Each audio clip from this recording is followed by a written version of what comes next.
mga lods, so for today's video, another day, another video. So magluluto ako ng sinigang na pampano. Eto yan, boom. So ayan mga lods, boom, boom, boom. So kain na tayo. Eto na yan sinigang pampano yan. Then yung prito. Syempre yung sausawan natin, alam nyo na. Garlic, chili, toyo, kalamansi. Mamaya, maano tayo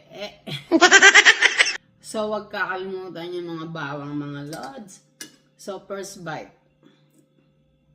Let's G. Oh my God. Mapapailing na naman ako sa sarap nito. Panalo. Sa Bicol, masiram, manamit. So, alam niyo na, pag day off ko, super lapang ako. Enjoyin ko muna yung prito. Mumusok pa. Kuha tayo ng perfect bite. Sili, garlic. Ayan.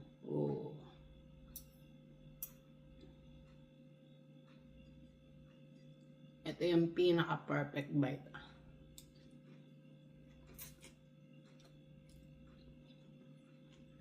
Yan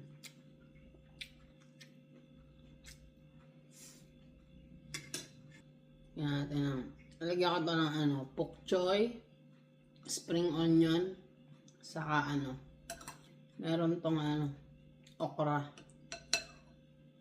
Yan. Siyempre masarap gulay.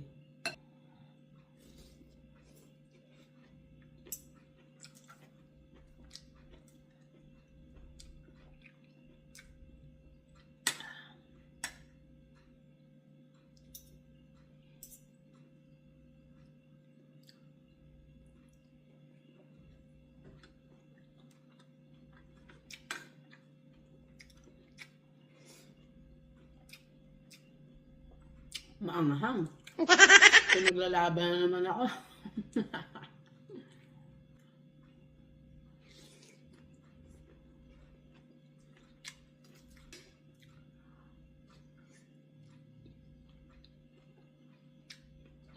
Anlisabaw ito mga lods. Anlisabaw.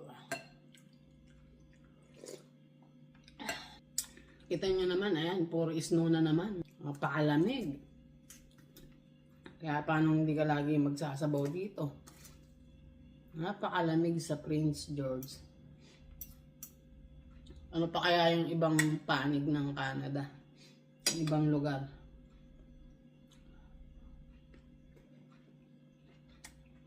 Ito masarap sa isda na pampano Ang daming laman. Malapad kasi na isda to. Mukhang sapsap pero mas makapal.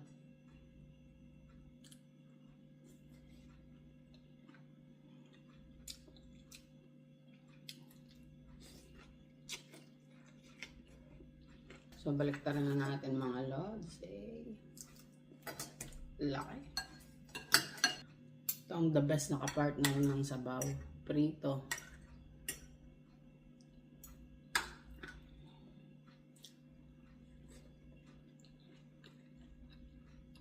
Isasabay nyo sa ulam mga lods yung bawang para hindi kayo mahirapang kumain.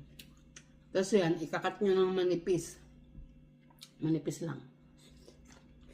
Lalo na yung mga 30s and 40s dyan. Kaway-kaway.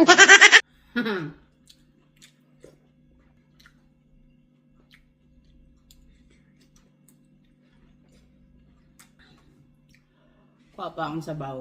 Boom! Anli sabaw mga lots. So, ito yung yung tangkay ng pok choy. Walang tapon sa akin yan. Kasi yung tangkay nito parang broccoli. So, malambot din yan at masustansya. Huwag niyong itatapon. Sama niyo. Ikat niyo lang ng maliit. Ito yung pinakadahon ng pok choy. Kasi wala naman ako nakita kangkong sa superstore. Napakabihira. Isang beses lang ako nakatsyempo doon. So, yun yung mga karamihang gulay dito. Pok choy, kale, cabbage, carrots, mga ganun. Sa Dubai, kompleto eh. Ang sarap. Manamis-namis. Bali 3 pirasong bawang to mga lods. Ayan, mauubos ko na. Maraming benefits yung bawang. Kaya kumain kayo ng raw garlic.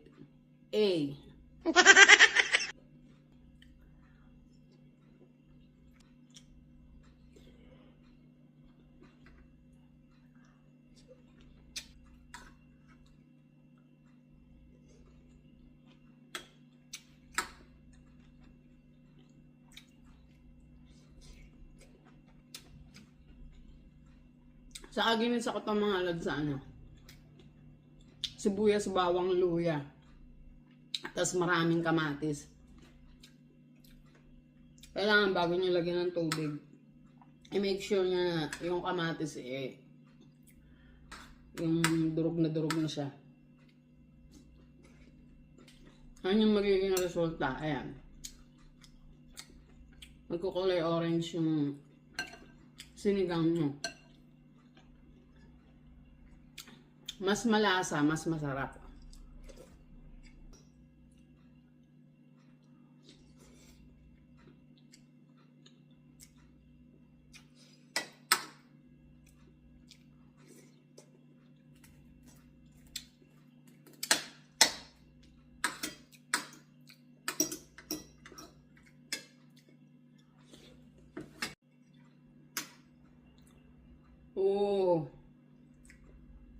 Enjoy natin yung pampano mga lods.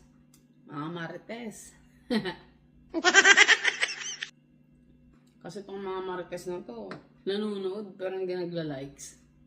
Napaka-amplaya ng buhay nyo mga marites. Pero at least diba updated kayo sa mga ganap ko sa buhay. Kasi nga mga marites kayo eh. Hindi nyo intindihan yung mga buhay-buhay nyo.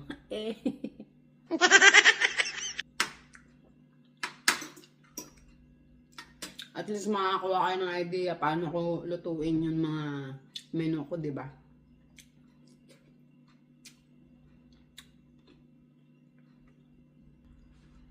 Yan yung benefits ng ng pagiging marites. Ang palaya sa buhay, manonood. Pero hindi magla-likes, hindi magko-comment. Tamang lang, tamang marites lang.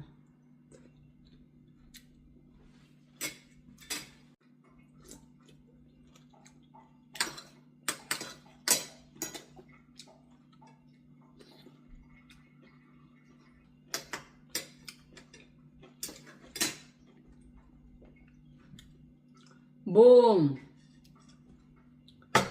Ubos mga lods. Gang gang.